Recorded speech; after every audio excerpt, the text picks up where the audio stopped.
Hello, everybody, and welcome to the CLO 4.1 New Features webinar.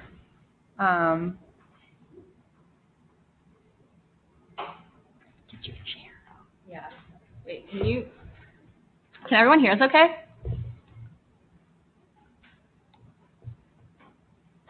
If you can, yes, awesome. Thank you. Okay, cool. Hi, everyone. So I'm An, and this is Michelle, and we're 3D designers at CLO. Today we're going to walk you through some new features for our new 4.1 update. And we're recording our webinar right now, so if you need to step out or if you want to watch this later, you can definitely, we'll send you a link and you can download it, or you can watch it online again. It'll also probably be on our forum. Yeah, we'll post it on the forum and then on YouTube and as many places as we can to make it easily accessible for our users. Cool. So super excited to see everyone here. Like over 300 people registered, which is like crazy. It's our first webinar. First webinar. Yeah.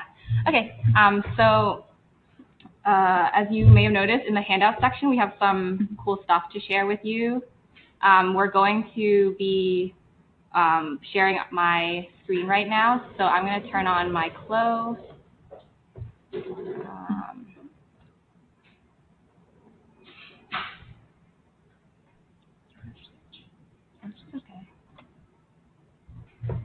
Cool. So just give it a second. Okay, cool. Does everyone see my screen? Okay, well, I hope you do. Someone said no video. Yes. Okay. Okay, great. Awesome. Thank you. All right, cool. Okay. So first, if you haven't updated your 4.1 yet, you can update on our website. If you go to the help, if you go to help, there's new features and version archive, which should be in your toolbar, and then it'll load a link to our website where you can download and update your software. Can everyone hear us okay? Some people are saying cannot hear any voice. That might be, if you can't hear us, other people can, so it might be a problem on your, and someone's just saying here. Okay, all good. Okay, cool. And then, yeah, so you can download the software and get 4.1. When you open your new update, you're going to get this new screen, and this is just like the first thing. When you exit out, it won't appear again, but this shows you kind of like a basic walkthrough of where everything is located in CLO. So 2D window, 3D window, object browser. If you've never touched the software before, this is where you're going to look at. Oh, wait. Can people not hear? Hello? Oh, no. Hello.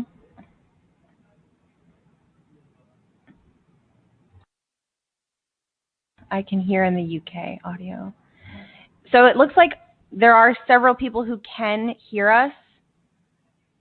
Okay, so if anyone can't hear us, it might be an issue on your end with a setting that we don't know. Yeah, see if you've muted us, or if you're plugged into your microphone, or if you're plugged into headphones or not. If you can't hear and you're frustrated, don't worry too much because, again, this is recorded and will be posted. So wherever it's accessible online, you will definitely have sound there. Yeah, and then our cool IT person, CLO3 in the chat, will be helping you and posting updates. So, okay, so I'm going to continue. Yeah, so now you can use this new configurator to kind of, if you never touched the software, be able to if you are good and you already know stuff, you can just hit the big X and it would probably want to appear again. But if you need it, just go to help and then show screen navigation, and it will walk you through the same kind of how-to guide. Okay. So cool. So I'm just going to do some more UX stuff. CLO is now usable in 4K, so if you have a 4K screen, you can open it and you won't have to change any of your settings. It should automatically work with your laptop. If you are if your 4K isn't working, just definitely send us a support note and we'll be getting on that. New thing to notice is the toolbar, because we've gotten a lot of requests about how small our toolbar is. We've made the tools a bit larger. Our new kind of to tie in with our help manual, our help center, if you highlight or if you hover over each tool, there's going to be a kind of pop-up that will send you a link to the manual or a video on our manual about how to use the tool. So if you ever get stuck and you're kind of like, what am I looking at? You can hover over each tool and click on one of the two options to learn more about it. And then same with the tools. You can also now change your toolbar layout. I know for people with small screens or working on laptops, you can't really see as much and you kind of have to flick through your toolbars kind of like this. So you can actually move your toolbars to the size like in Adobe programs. So if you go to Settings, User Settings, you can go into Others, and then under Toolbar, you can change the layout of your toolbar. So if I want it to be on the right or on the left, I can do all kind of cool configurations now. I'm going to change it back to the top because it's how I'm used to working. And then, yeah, another thing is if you've downloaded the new update, there will be a little icon over here that should be blue. So it's download when you hover over it. That will be new assets that we have. You should be downloading them. If you download them, you'll get a washing texture and some more hardware as trims. We have our new like flat-footed shoe and flat-footed avatar. So that came with 4.0, but if you haven't checked it out, definitely download them. And those are free. Cool. And so that's kind of new with the UX stuff. I'm going to pass it over to Michelle, who will talk about patterns, 3D window updates, and all that good stuff. So are you ready? Yeah, ready. Okay. Switch it off. Hi, everybody. Okay, I'm going to go down the line of some of the features that have changed and some new features. The first thing I'm going to go over is the new garment fit map configuration. Once this opens up, I will explain. So previously, the fit maps were all grouped together in our fabric views, but now the fit maps have been taken out into their own separate section down here, basically. So if you hover over them, we have our stress map and our strain map and our fit map. That's basically, it just says can't wear if it's too tight. And then we have pressure points. So these are just now in a separate bar, basically, and they have been given a different visual aesthetic. Now you can see the mesh when you switch to this view. And something that a lot of users don't know is that you actually have a lot of customization options with the fit maps. If you go into Preferences, and then there's a section called Garment Fit Properties. There's a section called Garment Fit Properties. When you click on this, a window is going to open up that allows you to change what percentage of stretch that the colors correspond to. So this is currently set at the default. So when the fabric is being stretched 120%, it's going to show that section in red. If I wanted this to be a larger percentage, I can go in there and edit all of those myself. So that's kind of always been there, but not a lot of people know that it's there. Just to explain a couple things about the differences between the stress and the strain map, they actually sort of measure both the same thing. They're measuring the showing you based on these specific units of measurement, kilopascals, and these two options. These are very specific that are very scientific and kind of people will use them if they know what they are. If you're not really familiar with these terms and it's not something you need to be using, the strain map is really what you want to just look at. This will just show you based on a percentage what it's stretching.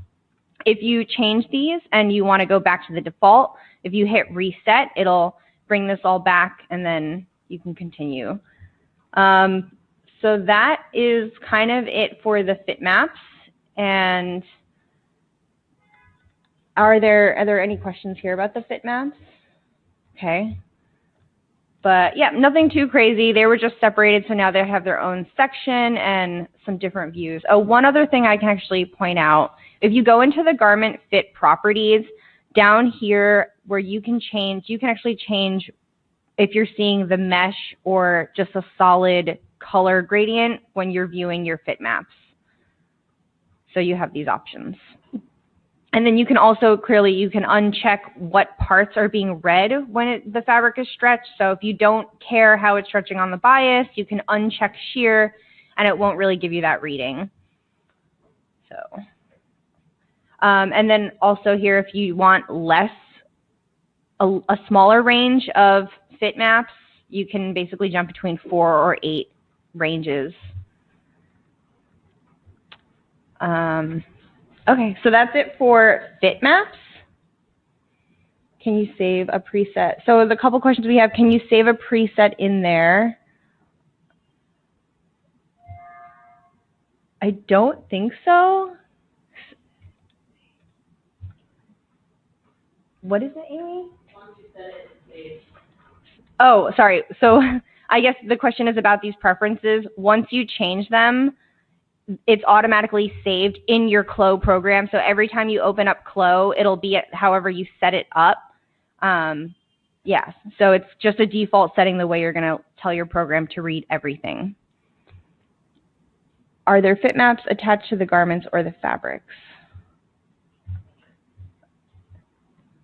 The fit maps are attached to the fabric?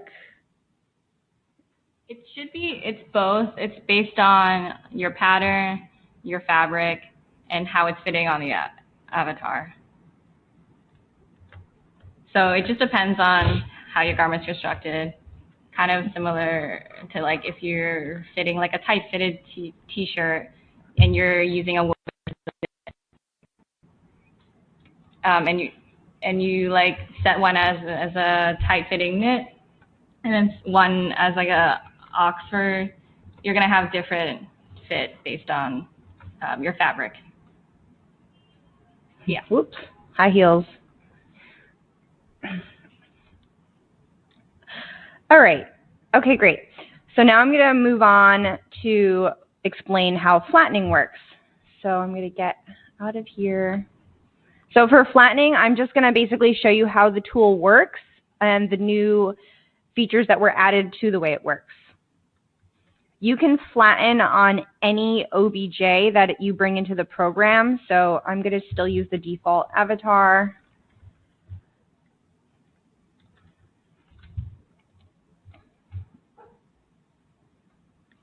Okay, so the flattening tools are located right here in the 3D window. And the way it works is as such. So first, you will use the line tool. And they have added the ability to, if you hold down Shift while you're on this tool, you will now be able to basically hold Shift just like you can do in the 2D window and make completely horizontal or vertical movements. So here I'm holding Shift throughout as I draw on him. And if I let go of Shift, now I can just freely draw wherever. If you hold down the Control button on your keyboard, so at the moment I'm holding Control and I click to place a point, that point is a curve point.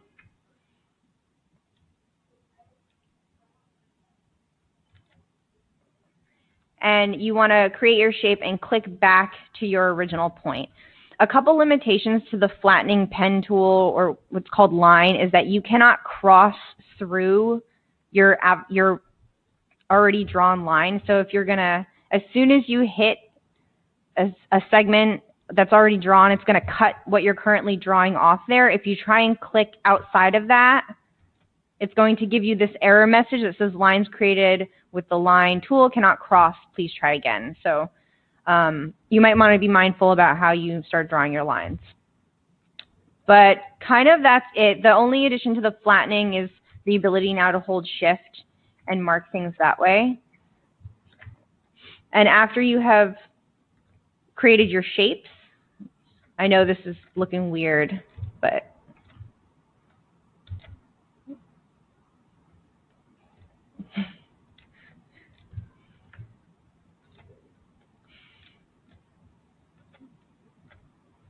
okay. So once I've closed all of my shapes, then now we want to extract these pieces as patterns. So you click on the flatten, you can select all of the areas that you want to create a pattern piece for. Once they're all yellow, then you can hit enter on your keyboard, give it a moment, and all of the pieces will appear in your 2D window. They appear a little all over the place, basically because they're kind of popping up where they are in the 3D space, but then you can just move them around. And the great thing is anything that's connected when you flatten will all be sewn together already. So you can see, I'll pull these pieces out. So you can see everywhere where there are seams, where I flatten at the same time, is now sewn together. I'm just gonna duplicate my side.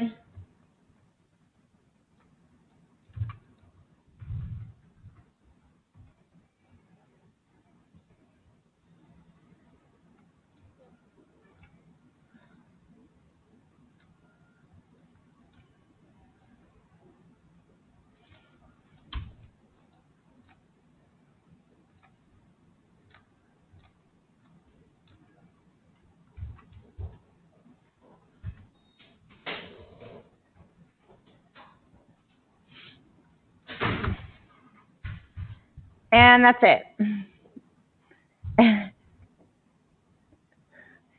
So any questions about this flattening tool that you're seeing?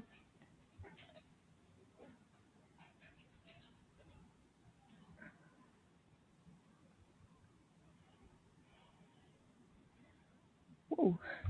Oh, okay. So if you change the measurements for your avatar, would that still work? Yes, if you edited your avatar with the avatar editor, it will 100% still work. Can you offset the avatar and flatten? Okay, so there's a question, can you offset the avatar and flatten off that, or is it better to bring in an oversized block avatar? This is relating to the question of if you're using flattening for patterns that are not supposed to be skin tight, how do we build the ease in? I guess what you mentioned is by bringing an oversized avatar would work, absolutely. But currently there's no like invisible offset to build in this ease. After, if I wanted this to be a looser garment, I would have to go in and increase the width and the length as I need for my fit. Can you snap to measurement body like the hips? Yeah. Are the shapes smooth? Their shapes are generally very smooth, if you can see. There are some areas where you may get some wobbliness and you'll have to go in and clean it up with your Edit Curve Point tool. But with every release, the flattening is improving, and it's the sharpness of the patterns that are created with it are just getting better. So it should be pretty smooth. Okay. Most of these questions are yes. Someone just asked, can you make a curved line with this tool? The answer is yes. When you're using it, the way that you would create a curved shape is when you click to place a point, you want to be holding the control button on your keyboard, and then that will give you a curved shape.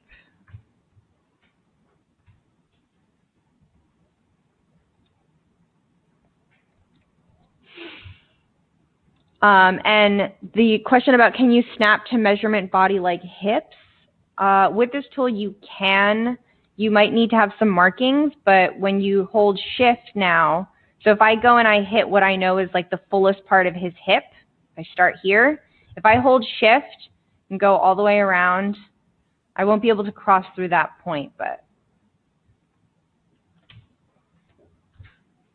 if you're looking to put permanent markings on your avatar, the avatar tape might be more what you're looking for. Yes, this is going to be recorded so everyone can view it later. Okay. Okay. So that's it for the flattening tool. I'm going to move on to an improvement with our press tool.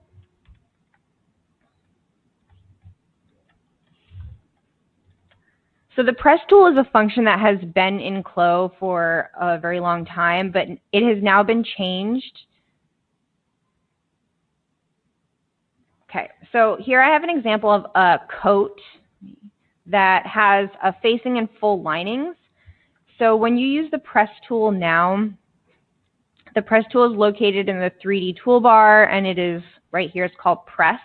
The way it works is you select it, and this is a function that you execute in the 3D window. So what you do is you click your top layer first, and then once you click that top layer, it's going to disappear momentarily. Don't worry. It's basically asking you to tell it which piece is underneath that piece that just disappeared. So here I have a facing.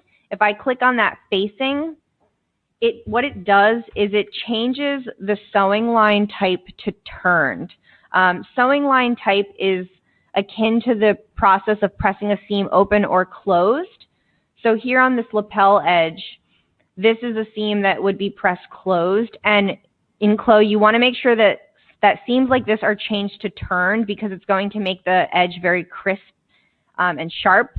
So with areas like this, what the press tool now does is it automatically changes all of the sections that it needs to turned. So here I'm telling this facing is underneath that shell, and now when I simulate, it has changed the sewing line type to turn, and you see these areas start to crispen. I need a little help right now. You won't see the change until you simulate, but now I just gave a little tug, and now my seams are nice and crisp. So that's kind of it. It's not a really major change. It works exactly the same. It just now does something a little bit extra for you throughout your projects. And so that's kind of it for the press tool. Okay, now I'm going to move on to the improvement for reading notches in CLO. So I have a file that has a pattern that came with notches.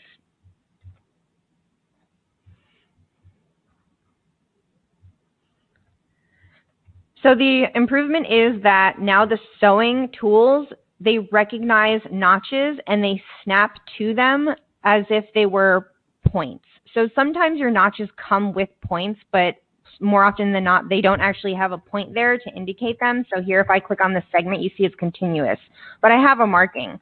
So now CLO, even if there's no point, it's like snapping to that notch like a little magnet, and it will make sewing any patterns that are relying on notches for assembly a lot easier and faster. You don't have to edit your pattern to turn them into points.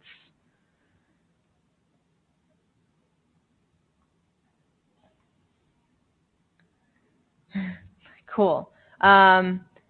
Yes. And so one thing I'll actually go over too, because the notch function was added the last release, but we didn't have a webinar, so there wasn't really a lot of like explaining how it works. Basically, it's just like adding a point, but it's adding a notch. So you click on your notch tool.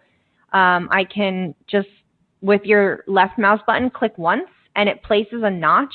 And then in your property editor now here, you can control the type of notch that you have, the angle of the notch, and what side of the segment it's on. If I had seam allowance, let me add some seam allowance so we can see this.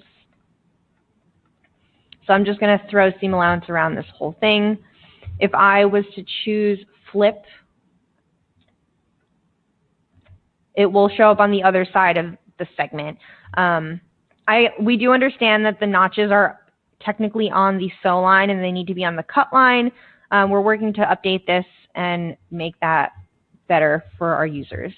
How would you insert a notch to a certain measurement from a corner, say 1 centimeter? Great question.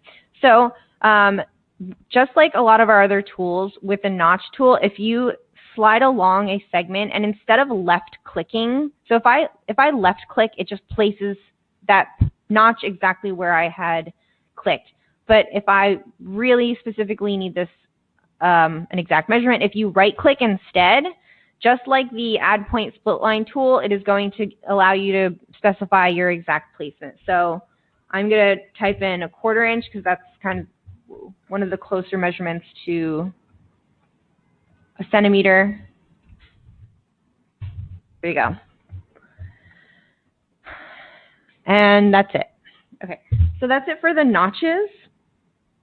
A couple of the things that I will show while we're here is the ability to add a line perpendicular to a segment. So if I do not have a point, this works a couple ways. One, if you have a point, so I'm going to just click and place a point here.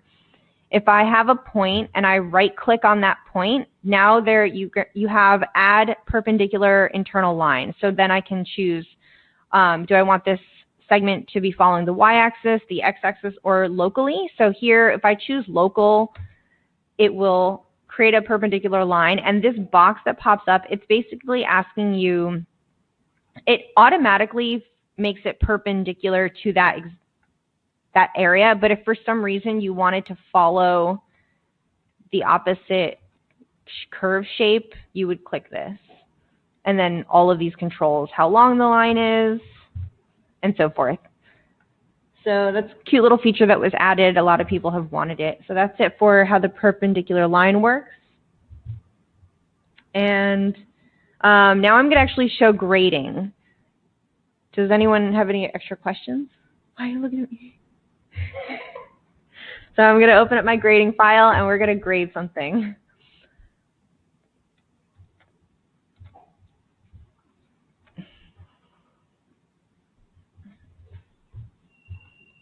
Okay. Oh my, this is not my grading file.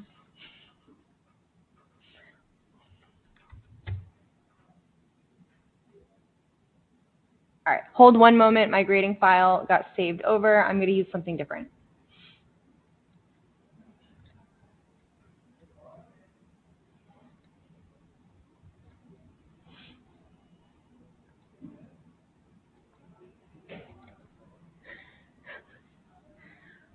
I'm going to pause it. Just give us 1 second. Pause 1 moment. Yeah.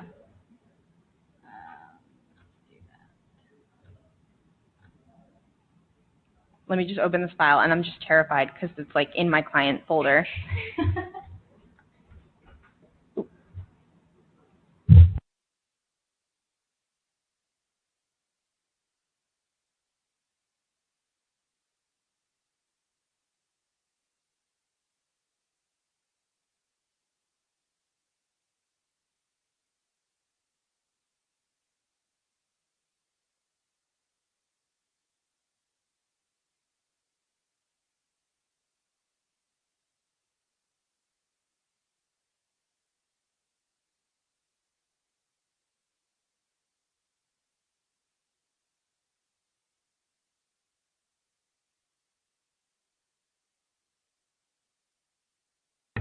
Okay, back in 1 moment. All right.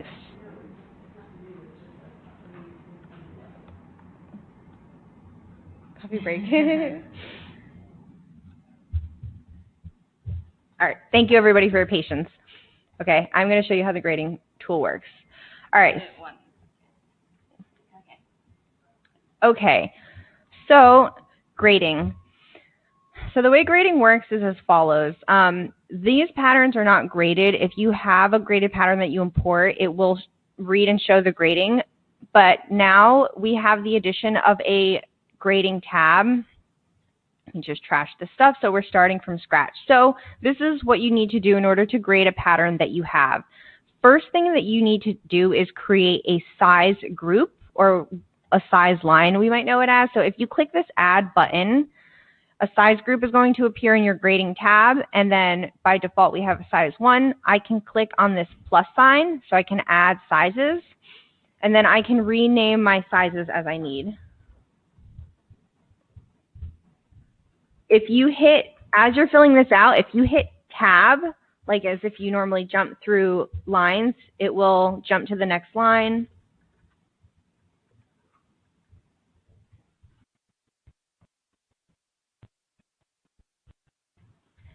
So first thing you need to do is create a size group. The next thing that you need to do is, first you want to determine what your base size is going to be. So this pattern that I have, I'm going to call this my small, and I want to grade up to create more sizes. Okay. The tools that you're going to be using are in the 2D toolbar. They're all the way at the very far right. So if you can't see them, like currently I cannot see them, if I just move the middle bar, I'll find them at the end. While you're throughout this process, you probably want to turn on show grading so you can see your grading as it develops. And then the step that we need to do before we can actually grade is tell CLO what size these patterns are. So to do this, you actually just select all the patterns, and once you're going to use the regular transform pattern tool to select them, and then once they're selected, you want to choose this button right here. So I have my base set as small, so when I click assign to selected pattern, it's going to make that pattern the small. So I've now assigned that to my base size, and now I can start grading. The function to actually grade points or whole lines is this. It's just called grading. And when you click on a point, any point now, or even an entire segment, you're going to see in the property editor, we have our rule table, and you can adjust this by either offset or total distance. Most of us are used to using offset, but this works in a few ways. I can go in here and type in, and this works following like a Cartesian grid. So if you want to go to the right or up, you want to move in a positive direction. If you want to go to the left or down, you're going to move in a negative direction. So you can type in your measurements manually, or, so here I'm just typing in manually the way I want this to move. You see that segment or point grade. The other thing that's actually really cool is if you select a point, and instead of typing anything in here, you just use the arrow keys on your keyboard, it's going to grade in that direction for you. So here you can see I'm not typing anything in, I'm just hitting the arrow key. And down here where it says arrow key movement, you can specify how much you are moving with each arrow key movement. So if I know that I need this hem to grade 1 inch total, if I select this point and just hit down 4 times, I know that I've added an entire inch to that.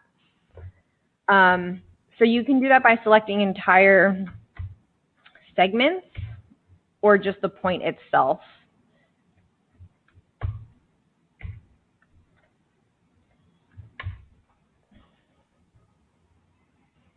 But if I'm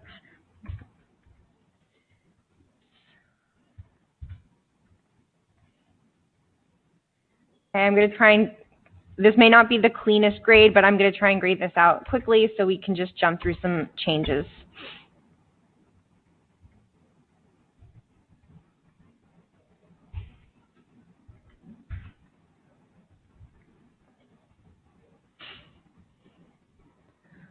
Can you select the whole pattern at once?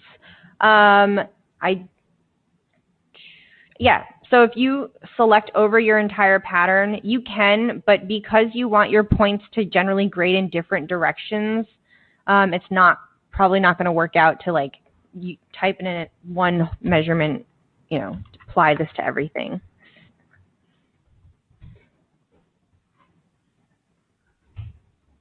But you can. If you want to remove your grading, like here I've graded the sleeve in a way I'm not happy with. If you select it with your grading tool and right click, you're going to see remove graded size. So I just removed the grading from that sleeve and I can just go ahead and click. Once you've removed the grading from that piece, you're going to have to reassign your size group to it, and then you can go back.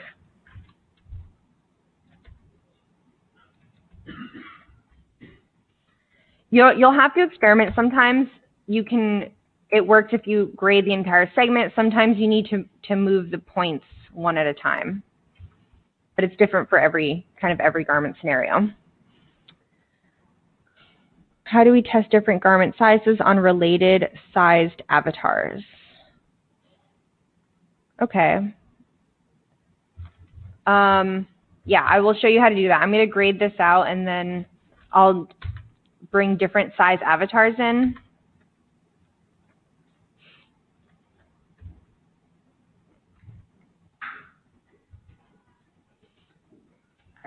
Close enough. Okay, so here I'm now on my small. If I just click, see this check mark, and there's some boxes. If I click and check the large, you're going to see the patterns adjust to the new size, and then when you simulate, you'll see the new size, basically.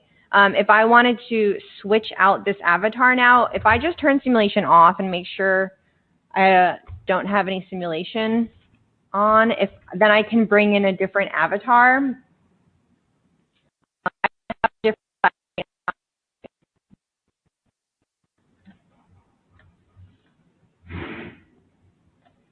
So I'll bring in just a different avatar, add that to your workspace. She's not different at all.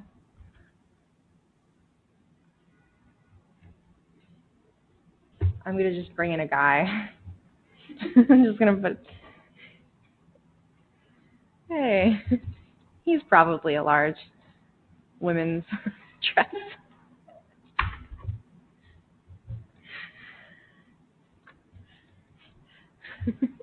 So,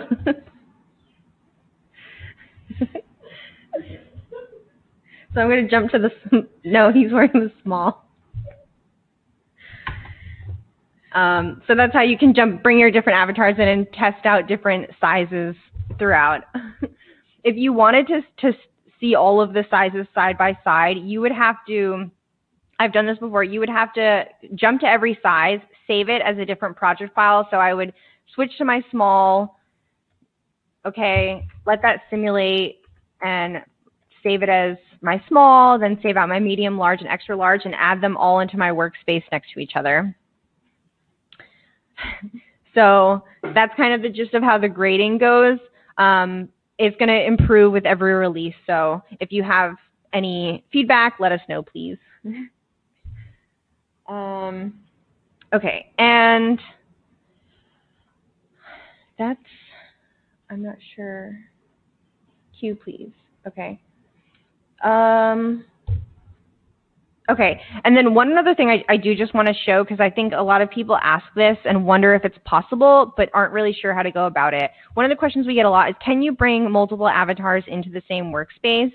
And the answer is yes. It's actually probably much easier than you really thought it was. So here I have one avatar in here. If I just right-click on anything, let me go to my avatar folder. I've got some different avatars. If I right-click and choose Add to Workspace, when you see this box that pops up, as long as I change what's the translation position, X will move right to left. So if I just move it 1, it'll come to the, his left. So now I have a baby. And then if I can add another one to my workspace, I want this one to stand on the other side, then I would just do a negative. So you can absolutely bring in multiple avatars. And if I had, I know this is going to get kind of crazy. Look, I'm going to copy and paste my dress over here. Okay, I want to see this dress. This dress is just for everyone today. So I'm going to position this on her.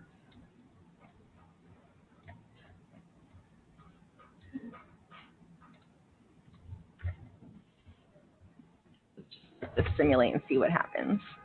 Ooh.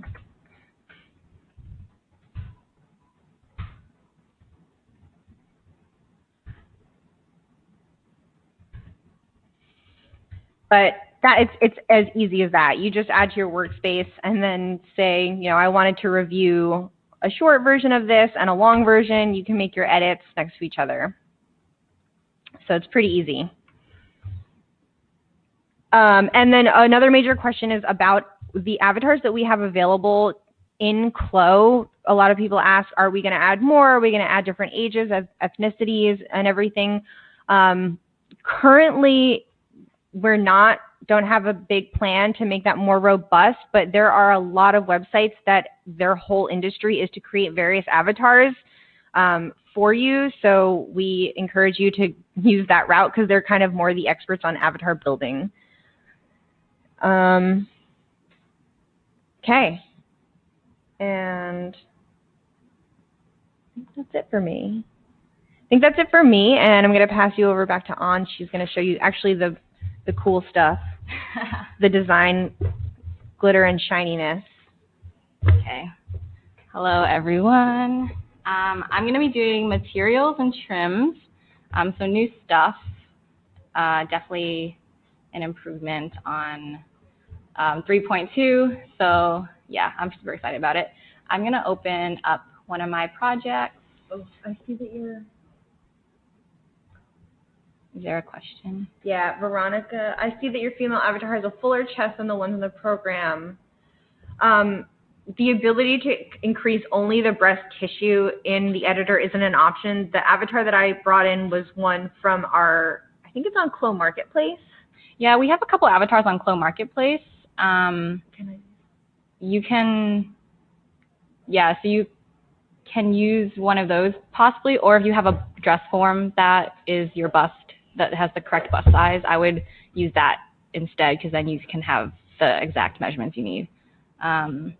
Oh yeah, you can also bring in rigs and a rigged avatar and use those. In the handout section, there's actually a cool handout that I made called CLO Custom Avatars Mixamo.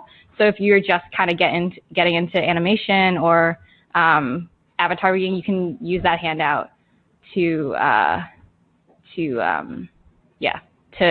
figure it out. Okay.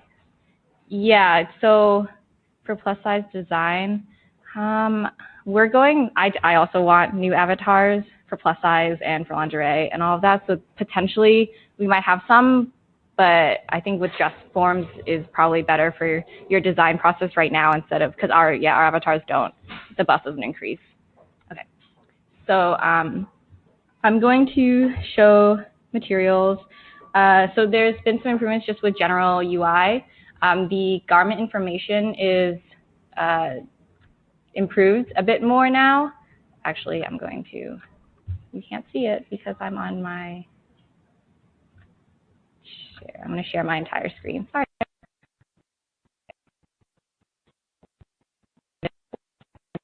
Load. Cool. So now in File, under File Information Garment, you should see that your garment information box, before it was kind of like not very informative and also was weirdly opaque, so you couldn't really see what you're typing. But now you can enter in way more detailed information.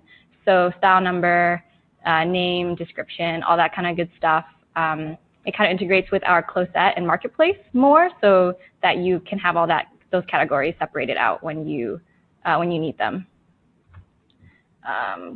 Cool. Yes, you can still add arrangement bounding volumes on custom avatars. Check out my handout. It will tell you how to borrow them. Okay, cool. So that's new garment info. Reordering fabric. You can now just move your fabric. Before it was kind of annoying because if you wanted your fabrics ordered in a certain kind of way, you wouldn't be able to move them around. I just switched my shirt and my pants. You can also delete the default fabric now. So before, there's a file that was a fabric that was always there in the object browser, but now you can just right-click and delete any.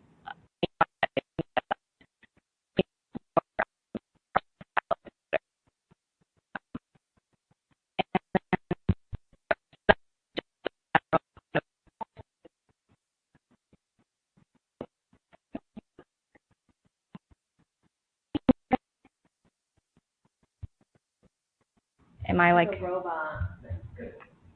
Okay, is better? Yes.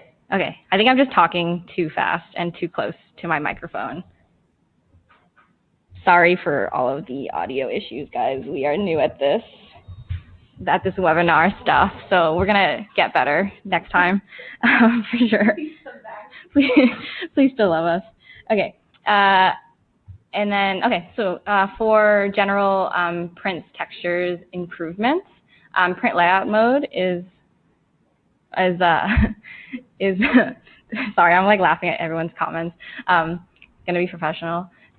In print layout mode, now you can automatically align your pattern pieces. So if I right click, I can reset to default arrangement, and then everything will line up. It'll try to figure out like which pattern pieces should go where. You can also now just align pattern pieces better. So if I want to like in the 2D window, you could always right-click and align. Now I can also right-click, align my pattern pieces if I need them to kind of be on the same level. So that's a cool improvement. You can also show your grid. So if you have your print, like the print repeat, it'll show you where it will start and end, so you can kind of snap to it. And that's also awesome to me.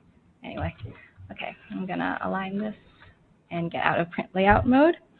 And then something just to help with some construction, finishing this garment up, we have our new binding feature. So if before it was kind of hard to make hems with that little indent, and also if you wanted to do like a Hong Kong binding or some cool like binding detail, it was harder. So now with the binding feature, you can just add it by clicking. So in the 3D window, there's a binding tool. You just click on the beginning of a seam on the edge of your pattern, and then you're going to move in the direction that, actually, I don't need it there. Hit escape if you don't want it anymore. And then you can click along to kind of anchor yourself, or you can just keep going. I like to anchor myself in case it's like turning red. If it's turning red, it just means that it doesn't want you to go there. You've like crossed your binding with each other. If your patterns are symmetrically linked, you'll be able to do it on both sides at once. And yeah, you're going to do this with simulation off. I'm going to answer questions after I get through this bit. And then you're going to see that my binding has been added. If I click on it, I can see in my property editor, I can change the width. I can change the particle distance. It's at 0.1. And I can change if it's under or over my garment. So I'll show you what under looks like. I'm going to turn off my style lines real quick because it's going to show me. So under, you can see it has that like kind of indented look for my seam. And then over, I'll do my top collar.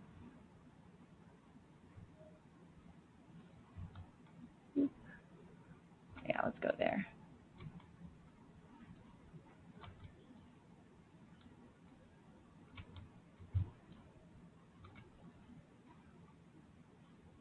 And then I'm going to click on my binding and make it over.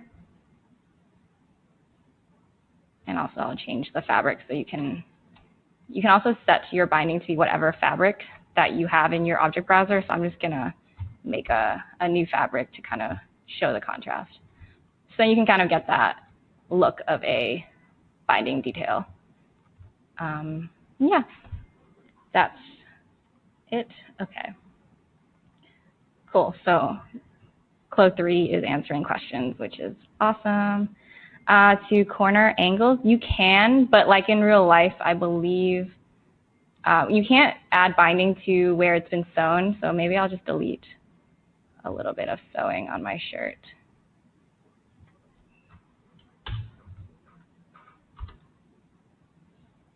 And then I'll delete the binding down here real quick. I believe it's going to do what in real life, it's kind of hard to get that like edge. Hold on.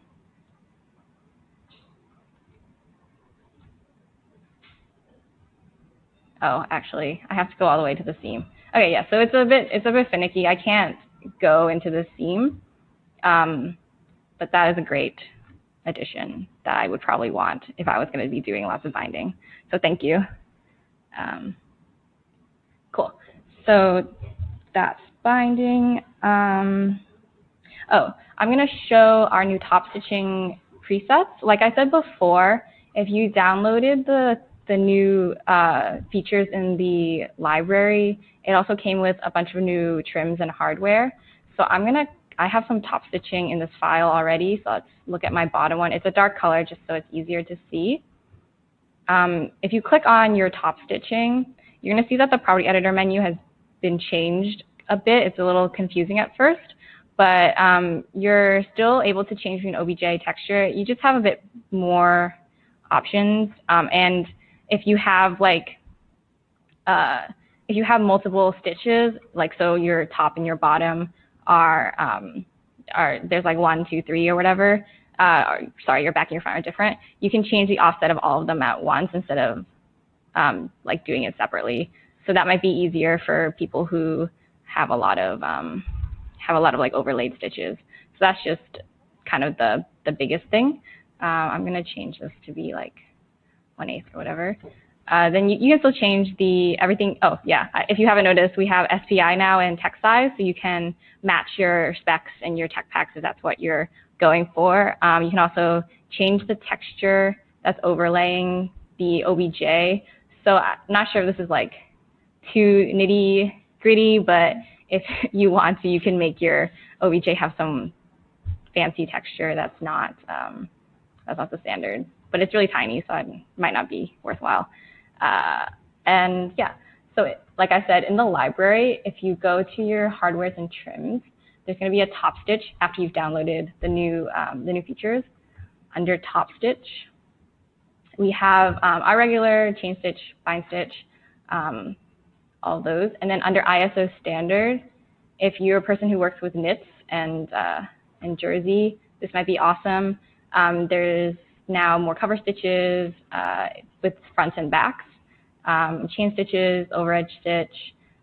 You can all you have to do is drag it into your Topstitch section in your object browser, and so you can see my stitches changed.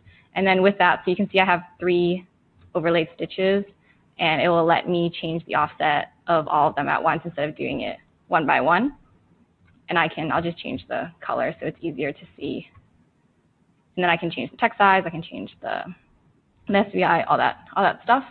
But yeah, so play around with those if you want. It's cool because then you don't have to waste time like making your own overlaid top stitches. And they're also all OBJs, so you get that like 3D element. Awesome. Okay. Cool. So that's that on, yeah. So I'm going to add a jacket to my project, and then I'm going to show you some more trim stuff and the new fabric types, which if you haven't played around with them, they're super cool and help with rendering and showing new materials. So I'm going to add a jacket to my project file because it actually has more. Oh, I just added another outfit to my project file.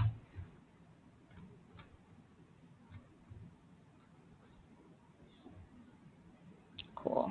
And if you haven't ever layered anything, I can do it really quick right now. You just add your garment, and then I'm going to freeze my bottom layer, set my top layer to be layer 1. Now simulation. Let it go. And then I can unfreeze and unlayer. Go back to layer 0. Cool.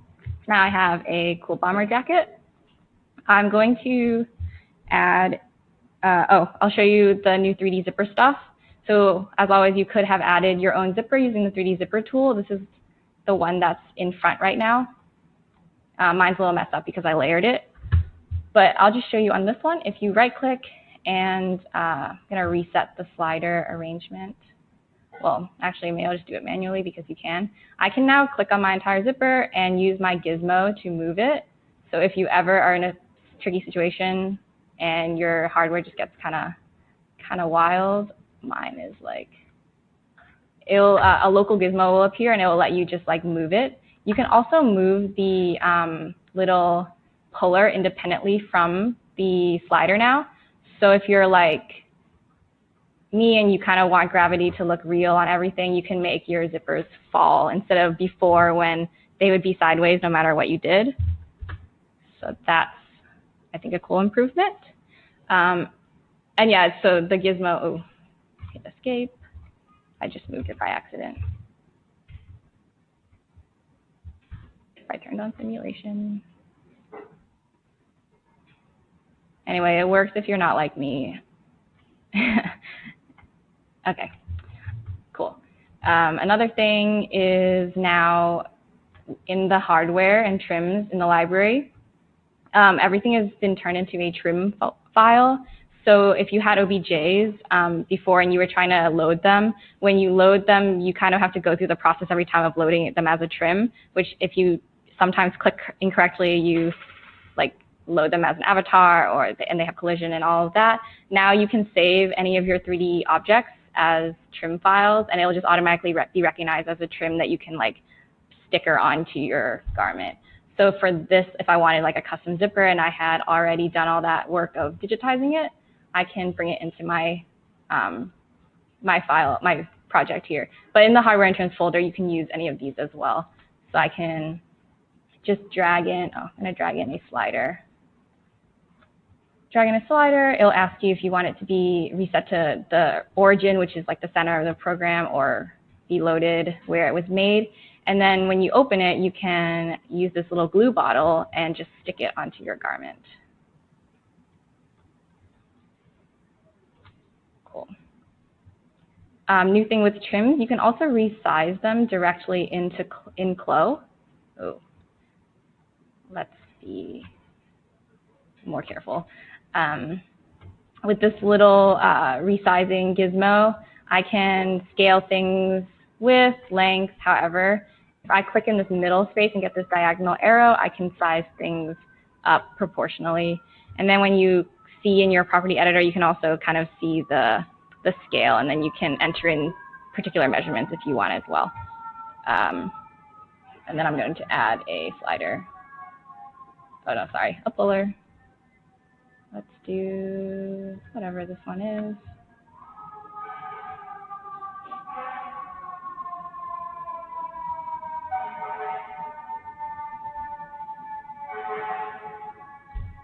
And then also just kind of stick it up here. So yeah, if you want to work on more custom hardware pieces, you can start bringing them in this way instead of using our 3D zipper tool. So yeah, now I'm going to show you some of our new material types. Oh yes, I hear that siren. You can never escape it. If you have any kind of fabric, Topstitch, hardware, you can change the materials in CLO. We have added cool new ones. I'm going to click on my my zipper puller, and you're going to see that under material in the property editor, I have type, which is our new way of rendering materials. If you click on the drop-down menu, the new features for 4.1 is silk, satin, velvet, and glass, but I'm just going to make this metal. The new ones for 4.0 were metal, plastic, and leather, and just like the whole concept of it. So let's click on metal, and it'll change your object type into something metallic. You can load your own roughness map if you wanted to, or you can just use the intensity slider to kind of like toggle how shiny and how like super metallic or kind of buffed out it looks. Roughness is just like how what is it, smooth an object is. If it's smoother, it's going to be shinier. So imagine like a glass versus a brick. Matte. Thank you, Rudolph. That's a good word. Yes. Okay. So if you're not very if you're not someone who likes to render or knows that much of rendering, you can use our materials to kind of express these new hardware things. Okay. Same with fabric. I'm going to make my jacket. I'll show off our new ones. My jacket I can turn into silk satin.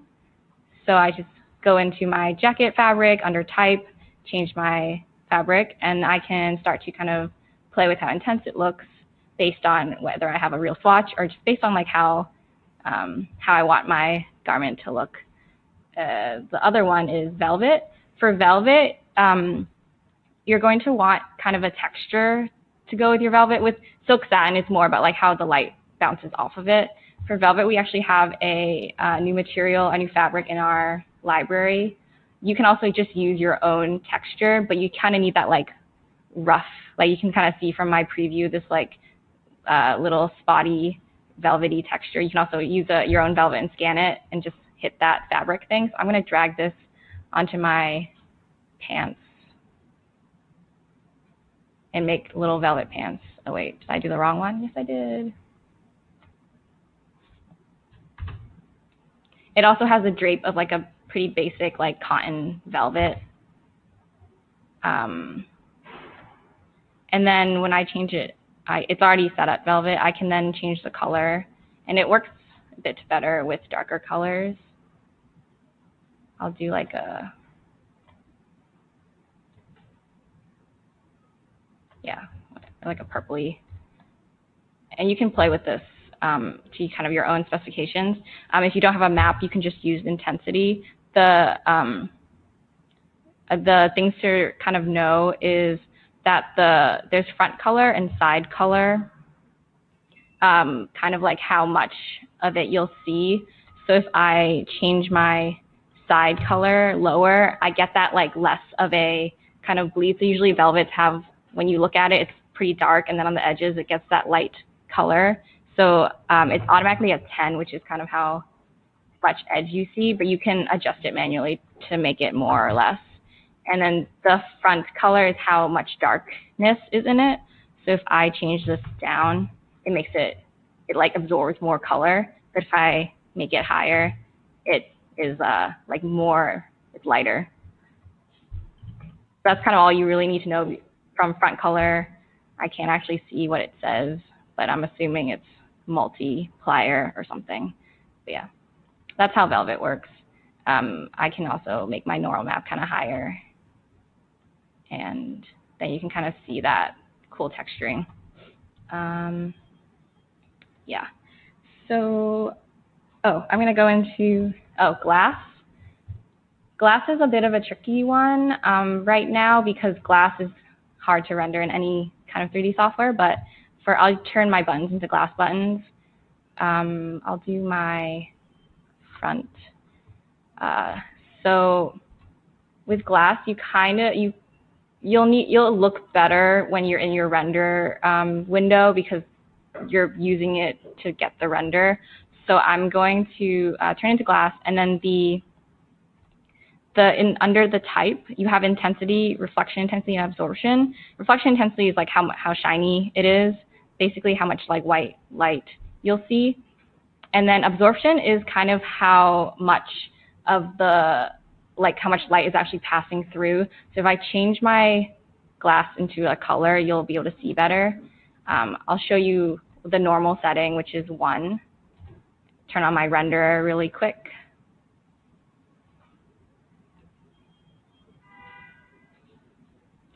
Just gonna wait for it to load. Cool. Let's zoom in. So cool. You see that it's got that like little glass light color. If you turn the absorption higher, it means more color is going to be seen in your glass material. So I'm going to turn off my rendering preview and change this to like 10 or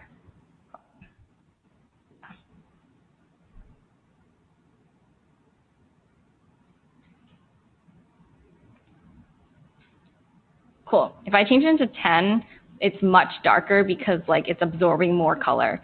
So when you play with the glass settings, you kind of have to, if you want it to be like super like dense, use like a lighter color and then turn the absorption up.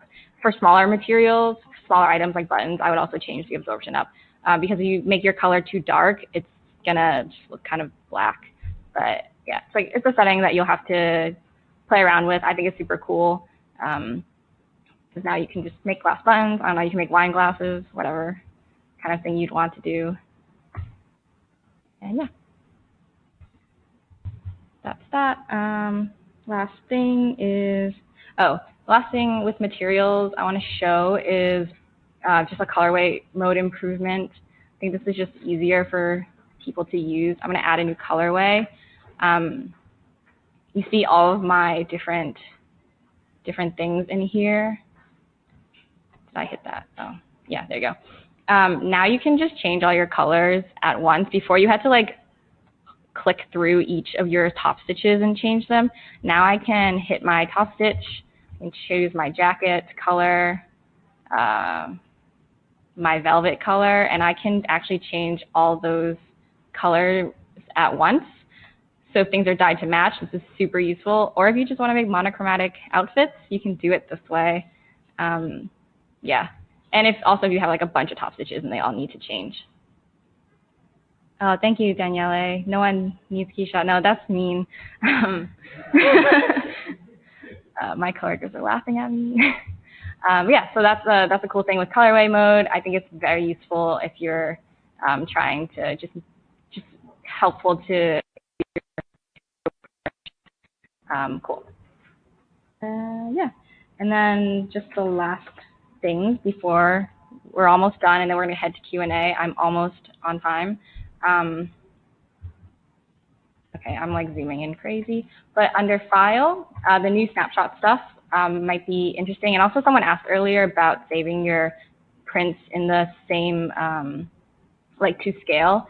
So under File, Snapshot, this has always been a feature, but under 2D patterns, you can save your patterns out and preserve the texture. So I can hit Show Images, and then I can see how my textures are laid out. This may be useful to some people. Transparent background as well is not the same as saving out your patterns as a DXF or exporting as a PDF, but this is a good way to gauge kind of your print placement. And then you can decide your scale and everything. Now, though, you can save these as PDFs. Before, it was only PNGs. Oh, I'm typing something. Before, it was only PNGs, but now you can save it as a PDF. So that might be awesome to work in Illustrator, to kind of use this in another software. And then the other thing, when you do a 3D snapshot, which is how a lot of people end up saving their, I don't know why I'm typing so much. Okay. Or I have like things over my. Before, when people are saving snapshots, if you say you wanted to save your garment, but only your garment, and you wanted to zoom in and save it, you'd have to do this little thumbnail thing, and then you'd have to physically turn it each time. I think now if you hit this, click to switch viewpoint, it'll automatically update your other views to kind of match how zoomed in you are. So if I move out, I can change this. Let me go this way. So if you have all your custom views set up, you can do this automatically instead of physically manually rotating and then updating. So that might be helpful for line sheets, for everything. And then I think that is it for new updates. We're gonna, unless I forgot something, I think we're going to head into Q&A where Michelle and I will answer questions that we may have missed and the questions that people sent while they were signing up for the webinar. So thank you so much for listening, and I'm gonna switch to my Q&A screen. But yeah, thank you so much for attending our first webinar. This has been awesome. Sorry for the little, maybe not little, for the like sound problems. We're gonna figure out how to troubleshoot that for next time. Yeah, if you have, Michelle, do you have any questions that you'd like to answer? Things that. If all of you guys go to the handouts section, when you signed up for the webinar, there was like any burning questions that you were posed, and a lot of people did put questions. There were far too many to be able to answer within the hour and a half that we have, and a lot of them were not a lot of them, but a good amount were not related to the new features. So we created this document. It's kind of rough, but I just, oh, nice. Everything's slightly misaligned. But like all of your questions that were answerable are here. So hopefully you guys can kind of find whatever. It's not a really long document. It's like 2 pages, and you should be able to. I didn't change any of the formatting of the questions really. So But we can, oh, okay, so we're gonna, can we watch this again? We're gonna send out a recording. We're gonna also answer some stuff live. So the recording will be sent to your email that you signed up for this webinar. And we're gonna probably post this on our forum and on our website. So if you follow our forum, I forget what the URL is, but oh, okay, it's just the support.clo3d.com. We'll have a new webinar section, so you can watch this. And yeah, it'll be sent to you. Oh, can the question document be sent to us? Yes, in the follow-up email, I'll attach that as well. And then I'm just gonna open the burning questions. Do you have the and we'll go through some of the ones that we can answer, so that you guys don't have to read everything. Yeah. Okay. Okay. So we'll just run down the list. Does CLO have editable shortcuts? Somebody asked in these questions. The answer is yes. If you go to Settings, User Settings, Shortcuts, then you can, edit them. And I don't know how that, interesting. Second question was how to easily place graphics from Illustrator. You can use your Illustrator files directly, so you don't have to convert them to PNGs. And once you place them in CLO, if you use them as a graphic, if you make any edits to those Illustrator files and you just save your AI file and go into CLO, and you can hit F5 on your keyboard, and that will show all of the updates. And I'll just let you.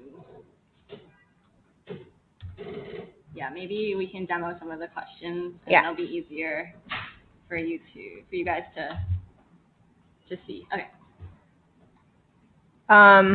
Okay. Pull up.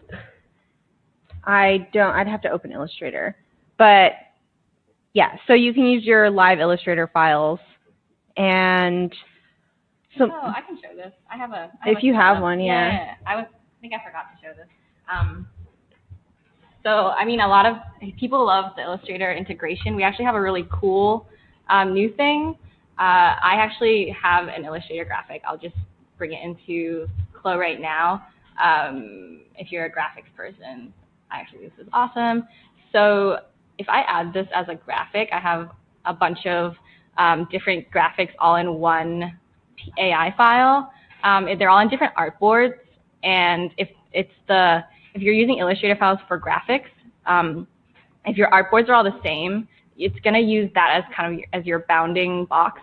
So you can place as many different size graphics as you want, as long as the artboards are all the same, and then it will use your artboard as the scale.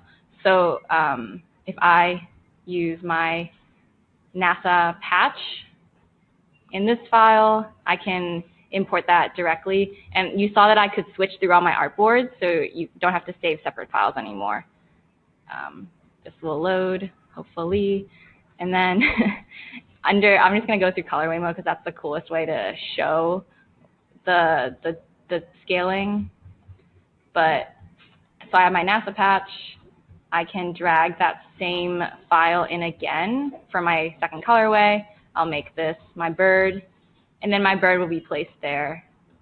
I know before some people were trying out graphics in Colorway Mode and you had some scaling issues, but this is how you can kind of prevent that. And it's just an easy way of working in Colorway Mode as well to be able to switch between your different graphics and see them with your different colors. Cool. Is that, yeah. Yeah, I think that's fine. Okay. Okay. One of the questions was, what format should I use to export for VRED, OBJ, or FBX? You can use either file type. FBX is more for, I believe it's for motion, to maintain motion information, but either will be renderable in VRED. Can the notches extend past the seam allowance is one of the questions. Currently, they cannot, but we'll add the request into the feature request list. How can you realign a print to be vertical after you've rotated it? You can, let me switch out of. This is really easy. There's a few ways. I'm going to just throw on like a print onto here.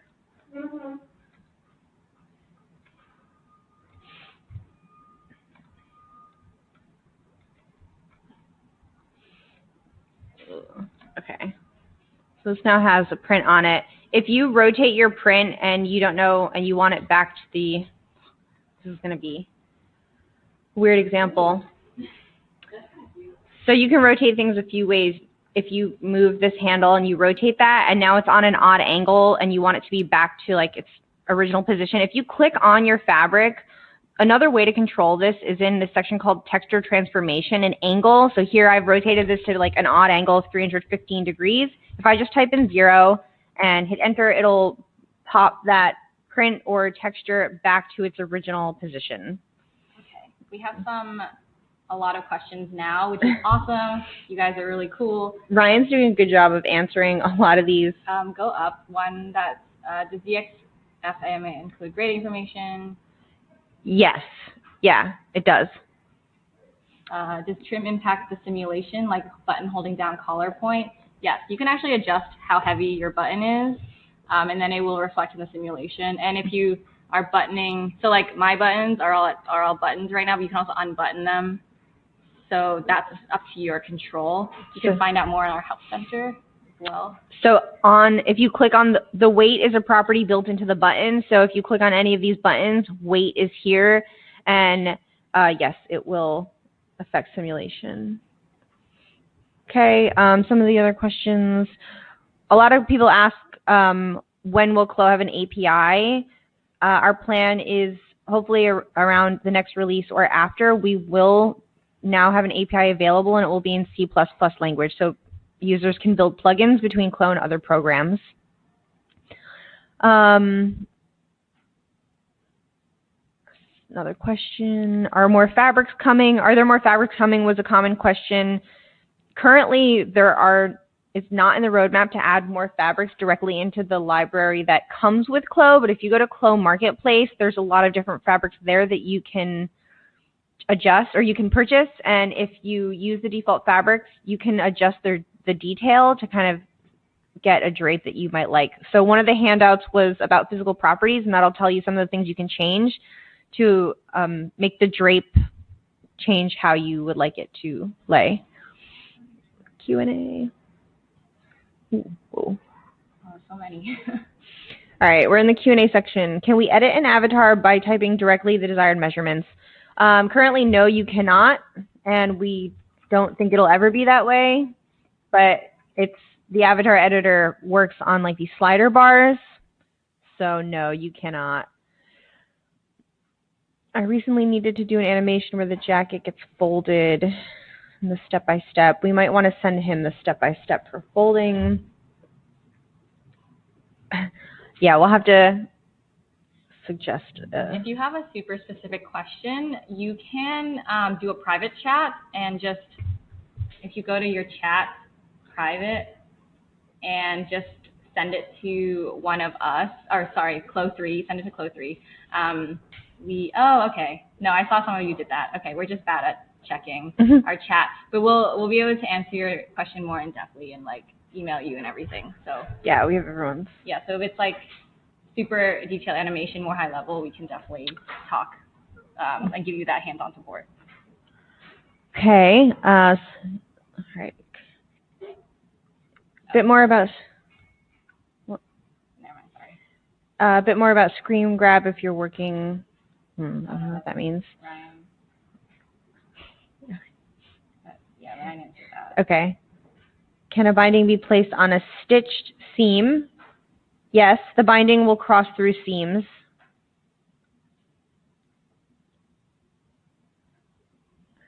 Okay. Clear API from class. Is it possible to create a cutting file to send to a plotter? No, we don't have that. Can the notches pass to the seam allowance? We do want them to move to the seam allowance eventually, so yes. Sorry about that. All right. I think, well, where did it all go? All right, so I'll go back to some of the questions that were submitted. how to have multiple avatars on the screen. I hope I answered that question that was asked often. How to show embroidery in the stitching is just not a graphic. This is also another request where you would have to have internal lines for every single stitch of that embroidery in order to use our Topstitch to like make embroidered images. So it might be a little difficult. Will you be able to adjust the cup size of the bust? Currently, no, not just the bust or like the flesh of the chest is editable. Kind of when you grow the upper chest, like the entire avatar area grows. So you might have to get your own forms for whatever fit size you need. Can you steam instead of pressing down a fold like jacket? Okay, the steam tool is not like a steam machine that we know of. The steam function either will shrink or expand your fabric. So this is not something that you can use to flatten out or make folds look very sharp. This will basically physically, when you're in a shrinkage, when your steam brush shows blue, it will be shrinking your pattern or just that area. When it's in the red, it's going to be expanding it. So I'll do that here. So now it's red. I'm going to like expand the back and you're going to see this kind of like bubble out. So that is, yeah, not the tool you'll want to use.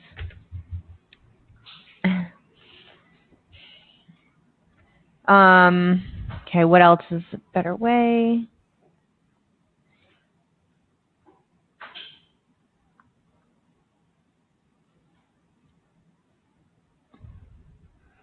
One of the questions was, does my buyer need the same software to interact for fitting purposes? So if you are creating CLO assets and you want to share them with somebody who does not have CLO, they do not have to have the software. There are two options that you have. On the CLO 3D website, we have a free viewer that you can download. Anybody can download it, and then you can send them your project file directly, and they can pop that into the viewer and see everything, and they can maneuver around the 3D space just like you can in CLO. The other service that we have is called CLOset. If you go to CLO-SET.com, currently this service is in beta, but that is going to be an asset manager where you can share, basically you create a login, everyone can create a login, and you can share assets with people and they can view them that way. So no, someone doesn't necessarily have to have CLO in order to view and review files. They just won't be able to make any edits. Do you offer a discount for educators, school students? Yes, if you go to the pricing section of our website, we offer academic pricing, and students with a academic email extension will get a 50% discount. Everyone wants editable cup sizes. Got it. We all want it too. A lot of these things we also want. Any VR plans? Good question. The short answer is yes. We definitely have plans to integrate with VR AR. It's not in the immediate future, but it's definitely something we're very aware of and want to be involved with and will be. So you'll know when that happens. We'll definitely be talking about it. Okay. Go through. Someone asked, will you be replacing Closed Show Player? No. Closed Show Player is still available for purchase, but we are not planning on updating it. Like the construct, can you create a database of prints that will get used across multiple 3D objects? The idea of a database of prints is kind of up to you. With the library, this is the database. Your database would be a folder somewhere on a server or on your computer with all your prints, and that, yeah, you can just use for whatever you need. So here I have a materials folder of all the stuff that I like to use. So this is my database. Basically, I have bows I've created. I have stitches that I like in particular. I like lace, so I have lace trims separated. So that's how our database would work. But just to remind, you can use kind of any image as your texture. You can, yeah, that don't have to be rasters. As long as, if you want it to repeat, it just has to be a clean repeat. It doesn't have to be around. You can use your Illustrator file, but it's going to use the artboard as the boundary for that image. So you have to make sure your artboard is cropped exactly to your print, and then you can use your Illustrator file. Awesome. Good. Okay. Yeah, a lot of these were, someone asked, can CLO be used to create sweater knitwear with cables? Our kind of answer is the use of CLO for full fashion knitwear is more for visualization, but CLO is pattern based, whereas full fashion knits are yarn based, so the information from CLO is not really going to be usable with knitting machines. Okay, how to upload a custom avatar, people ask. So if you enter an OBJ, anything can be an avatar. It's just you import an OBJ. You can then save that as an avatar, and then that will be an avatar. Can the tutorials online be treated like webinar video? We're actually, yeah, we're recording some videos right now. I'm actually working on one about making a button-down shirt, and that will like walk you through how to get started. We're going to also narrate them, and we'll be posting them on the website. So yes, that's going to happen so that you guys can like learn on your own. Yeah, we're working on making tutorial videos that aren't like 10 seconds long, jumping between topics. We feel you. The animation, any animation questions might be answered in the handouts. The Mixamo one also has like a how to save your animation after and how to use your animation. So you're just saving the either like FBX file, the Alembic, whatever. You can export that and use it in other software. So check out the handout. If not, we can email us because it's almost 4:30. Okay. Can a ZPRJ file be imported into a different 3D software and then have printed patterns wrapped around them? No other program except for our sister software, Marvelous Designer, is going to read a ZPRJ file, so no. Do you have any recommendations of free apps for 3D body scanning that exports an OBJ? And we would love something like that. Oh, yeah. One day. We don't really actually have anything. I don't think anything's free. There's cheap stuff, but the cheap stuff is really not high quality. I believe, can I design an MD and work seamlessly between MD and CLO? You can. They read the same exact files, but MD has less functionality, like has less modes in CLO, so there's just some things you can't do in MD that you can do in CLO. But yeah, you can work back and forth. Where did you find your baby avatar? We have access to avatars, I think, that probably the general user population doesn't. I don't know where it's from. I just downloaded our avatar folder. Does the flattening tool draft according to the length measurement? That's a really good one. I'm assuming like if you know that it's exactly 7 inches on the avatar when it flattens, is it exactly 7 inches? I'm thinking that's what they mean. Question, I'd have to check that one about the flattening. There's a good question about, can you measure sewn garments in CLO flat to be able to give specs to the factory the same way you would when measuring garments flat for specs? That's a really cool one, actually. Let me try and execute that. Technically, to make your spec, you would just measure the pattern, correct? So like that would how you would extract the measurements from your pattern for a spec, but you can definitely measure it flat. Yeah. Oh, you just checking what each measurement is? Well, that's what they're asking, but they're thinking like as like a tech designer might do. Oh. So I'm gonna try and measure to flatten these pants and measure them. Oh wait. So before Michelle answers that question, it's 4:30, which is when we said our webinar was going to end, but we're going to continue because we have good questions. Yeah. But if you need to go, thank you so much for joining us. Thank you. As we said, we're going to email everyone the webinar, and it'll be available on our forum. Someone asked if there was a contact for more support. So it's support@clo3d.com. that's how you can submit like more in-depth questions. Or if you go on the forum, make an account and just like want to post on the forum and talk to each other, after like a day, one of us will also be on the forum to answer on any unanswered questions. So you can share whatever you'd like on the forum, and to get there, just go on clo3d.com. So thank you so much for joining, and if you have to go, you can go, but you're dismissed. But if not, stay, and Michelle will show you cool stuff. Okay, let me just change my background because this is annoying. Okay, cool. So I deleted my avatar and all the other garments, and bye everyone who's leaving. And so now it's floating, I have simulation off. So if you just grab all of your pieces and with the gizmo, turn this. So I'm basically going to turn this and move it really close to the floor. I'm on a high particle distance. You want to make sure you're on high particle distance when you start doing this kind of stuff. And I'm going to get this as close as I can and try and get it nice and parallel. Okay, and then I'm going to hit simulation and let this fall flat. So this is kind of to mimic. Beautiful. Oh my gosh. All right, so I have simulation still on. Now my shirt is lying flat on the floor. Wow, this is one of the coolest things we've done.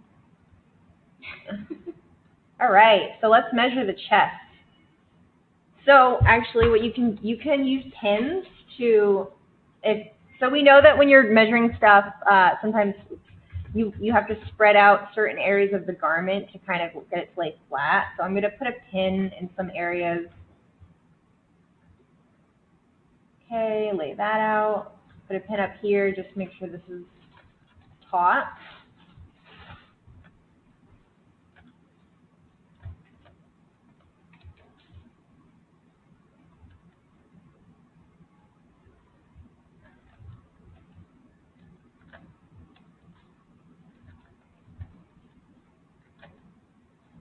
I want to get rid of that pin.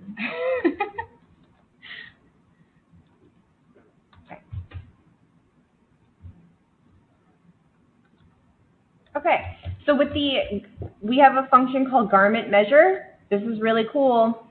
So the way the garment measure works is I click on one area, and then I hit my other edge, and yeah. So you can totally measure like you would measure a garment flat, and so on with other measurements used in flats. Right. I guess chest is only half circumference. You can measure both this way and with the garment on the avatar. This function just will grab the whole garment. So I can click up here and let's measure. So hopefully that gives you some ideas and you can be creative and measure your garments in ways that you need. Can you try using complete instead of normal simulation? Is that like a challenge? Oh, like with the measurement? Yeah, I can probably do that. Oh, yeah. And make it look better. So if you switch to simulation complete or simulation nonlinear, yeah, it actually, there you go. So I just switched, so it doesn't matter what mode you're in. Yeah, it's probably better when you're actually measuring stuff for technical design review purposes. Working in simulation complete nonlinear is the mode you want to work in. Is there a way to save those measurements you've taken and export them? Currently, no. Like to generate a spec for you, you'd have to manually record them elsewhere, but I don't have any way to say like, all right, this is my chest, this is my length, my sleeve opening, and so forth. You can, there's like, I guess this is like kind of a new feature. If you wanted to do in the 2D window, sorry for jumping in. I should have actually explained this while we were doing 2D snapshots, but if you're just like, actually you just want to measure your avatar, your pattern piece, you can always show your measurements. Ooh, where is it? Click off. If you hit Shift Z, that's show all measurements. So it'll show you the measurements of all of your pieces. But now you can also show all of this data in your, it's kind of crazy, but because it's a lot of stuff. But you can also just show these measurements in your, where is it? Sorry, it's line length. In your snapshot. So that's a way you could export that information if you're just looking for like measurements that aren't part of your outline. And you'd have to draw an internal line for each section that you want to see the measurement of. Awesome. Cool. Cool.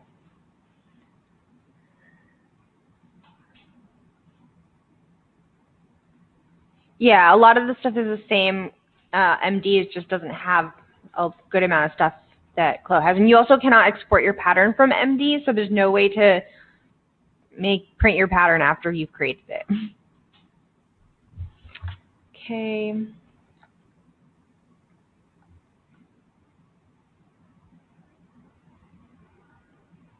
Would there be someone in the question Q&A asked, will there be plugins for Keyshot like ZBrush has? We won't be creating them, but after the next release there'll be an API so others can create these plugins.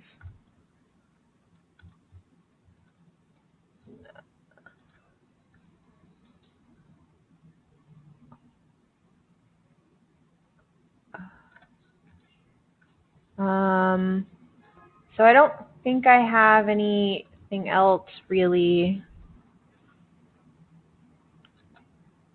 Just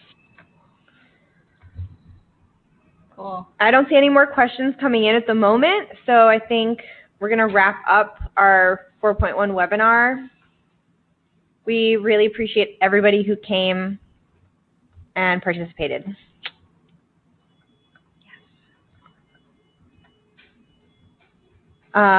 So we have some chats with some users directly. We will write you back directly. Just give. Oh wait, we've got 8 more. Thank you everyone for the thank yous. What info will be accessible? When we have the next release, when an API is available, we'll have another webinar and we'll explain everything about it. So you will not be in the dark when that happens. Awesome. Yeah, thank you everyone. Bye, we're leaving. Oh, we're not leaving. Andre, we're gonna get back to you, Andre. We're gonna get back to you. Promise. And Natalie. Yes. Or Natalie and Andre. I don't know. I'm writing that down. Nah. and Laura. Okay, all you guys. Okay, yeah, we're gonna answer you. Thank you. Thank you. We're gonna go now. Goodbye. Bye. Oh, let me end. Okay.